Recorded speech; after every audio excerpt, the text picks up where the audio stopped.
Hi hello friend, இந்த video நம்ம என்ன பார்க்க போகிறோம்னா, இந்த காலத்தில் செயற்கை எது இயற்கை எது நம்பவே முடியல. ஏன் அப்படின்னு பார்த்தீங்கன்னு வச்சுக்கோங்களேன், இங்கே பாருங்களேன், ஒரு 3 கீரைக்கட்டு எடுத்து வச்சுருக்காங்க. ஒரு 3 கீரைக்கட்டு. அது பக்கத்தில் ப்ளூ கலர் வாளியில் ஒரு இந்த கெமிக்கல் தண்ணியாக கொஞ்சம் எடுத்து வச்சுருக்காங்க.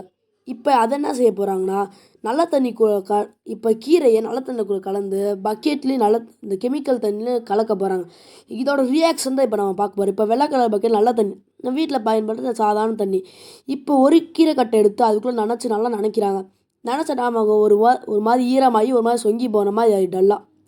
இப்போ அந்த 2 கீரைக்கட்டை எடுத்து நம்ம கெமிக்கல் தண்ணியில் நல்லா அலசுகிறாங்க. சொன்னது அழுக்கு மாதிரி அதுலேருந்து வருது, புகை மாதிரி லேசாக வருது.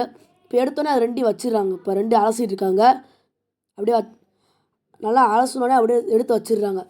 இப்போ எடுத்து வச்சோன்னே என்ன ஆகுன்னு பார்க்குறீங்கன்னு வச்சுக்கோங்களேன். இப்போ 2 கட்டு நல்லா கெமிக்கலை போட்டது, ஒன்று தண்ணியில் போட்டது பார்த்தீங்கன்னா கொஞ்சம் மாதிரி டல்லாக இருக்குது. இப்போ கெமிக்கலை போட்டது பார்த்தீங்கன்னா நல்லா ஃப்ரெஷ்ஷாக இருக்குது. இப்போ நம்ம எங்கேயாச்சும் மால் இதுக்கெலாம் போகிறோன்னு வச்சுக்கோங்களேன், டக்குன்னு ஃப்ரெஷ்ஷாக இருக்கிறத நம்ம எடுப்போம், நல்லா இருக்கிறத எடுக்க மாட்டோம். அதே மாதிரி ஸ்ட்ரீட் கடையில், அதாவது சந்தையில் வாங்குறது பெட்டர். இந்த சூப்பர் மால்லலாம் வாங்குறது வேஸ்ட். இனிமேல் சந்தையிலே வாங்குவோம். பார்த்தீங்கன்னா எவ்வளோ ஃப்ரெஷ்ஷாக இருக்குது, ஃபுல்லாக கெமிக்கல். ஃப்ரெண்ட்ஸ், பாய் ஃப்ரெண்ட்ஸ், அடுத்த வீடியோ பார்க்கலாம். இந்த வீடியோ மறக்காமல் எல்லாம் ஷேர் பண்ணுங்கள். எல்லாம் ஃபுல்லாக வார்னிங் ஃப்ரெண்ட்ஸ். Bye friends.